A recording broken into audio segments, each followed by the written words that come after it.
자, 확률 변수에 대한 얘기 한창 진행 중이었고요.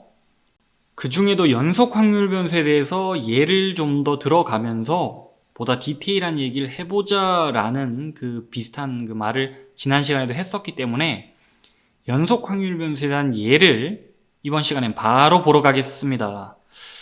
준비된 상황 자체가 두 가지예요.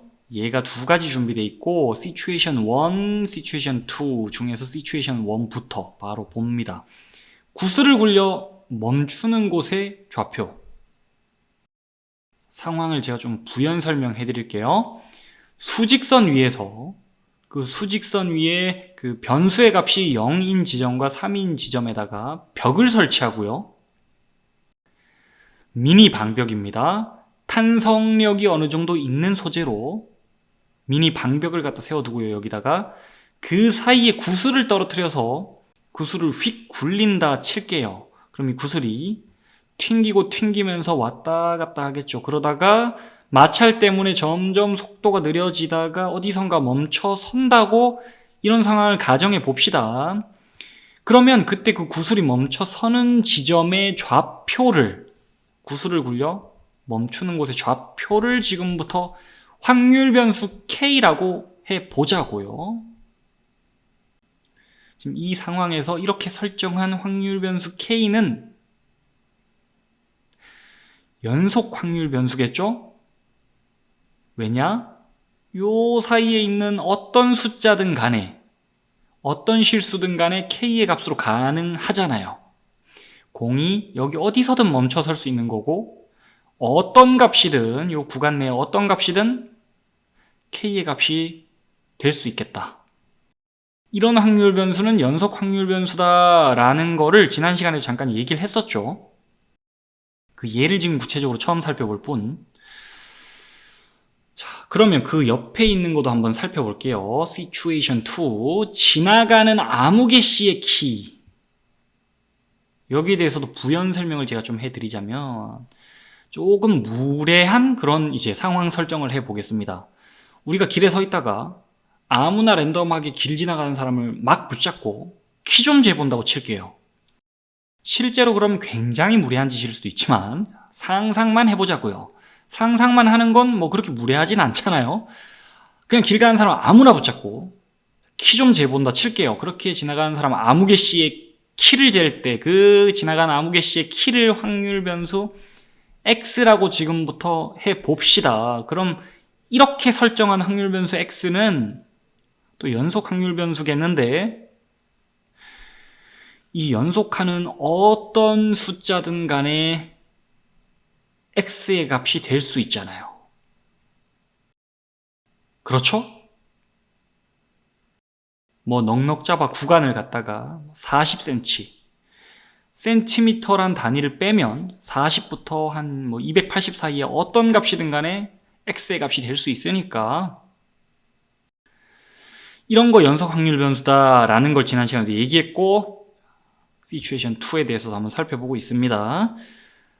지난 시간에 봤던 예시와 비교를 좀 해볼까요?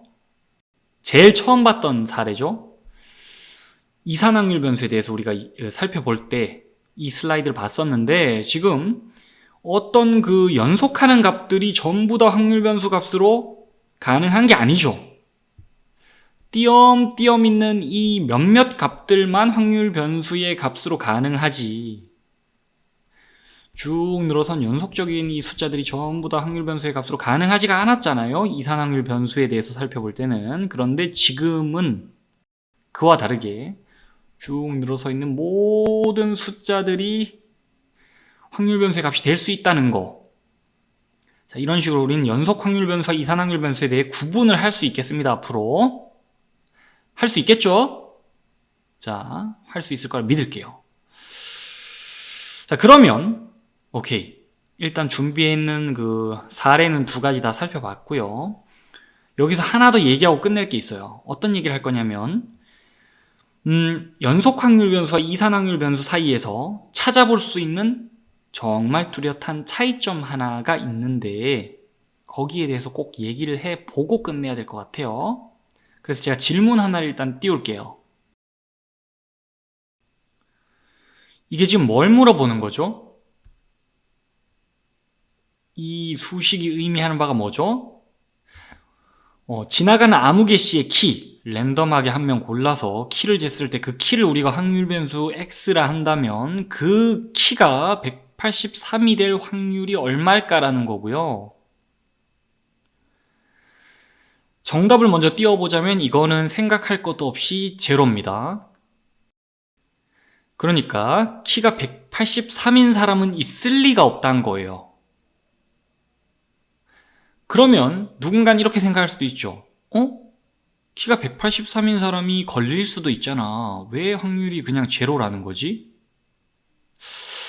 왜 그냥 다짜고짜 0이라는 거지? 그러면 거기에 대고 제가 반문을 해볼게요. 어떤 사람의 키가, 이 기계가, 키를 재는 기계가 어떤 사람의 키를 183cm라고 측정을 해줬다고 칩시다. 근데 진짜 이 사람의 키가 183일까요? 183.0? 소수점 저 아래까지 한도 끝도 없이 계속해서 키를 재어나가 보면 그럴 수가 없겠지만, 그렇게 소수점 저 아래짜리까지 한도 끝도 없이 키를 재는 기계도 없고 그럴 방법도 없겠지만 계속 재나간다 치면 183으로 똑 떨어지는 사람은 없을 거란 거예요. 그런 사람은 있을 리 없다는 겁니다. 연속 확률 변수는 그래서 특정 값과 확률 변수가 같아질 확률은 그냥 0이에요. 여기가 183뿐 아니라 167이 적혀 있어도 0이고요. 172가 적혀 있어도 0이고, 값이 아무리 디테일하게 적혀 있어도요. 디테일하게 적혀 있어도 특정 상수와 확률 변수가 아예 같아질 확률은 제로라는 겁니다. 이게 확률 변수, 이산 확률 변수를 얘기할 때와는 차이가 있는 점이죠. 이산 확률 변수 때는 x가 0이 될 확률 6분의 1이다. x가 1이 될 확률 6분의 2다. 이런 식으로 확률 변수가 어떤 그 숫자와 같아질 확률이 0 이상의 확률이 매겨졌잖아요. 그런데 연속 확률 변수에서는 특정 상수와 확률 변수가 같아질 확률은 제로라는 겁니다. 다만 범위를 주고 확률을 얘기해 볼 수는 있어요.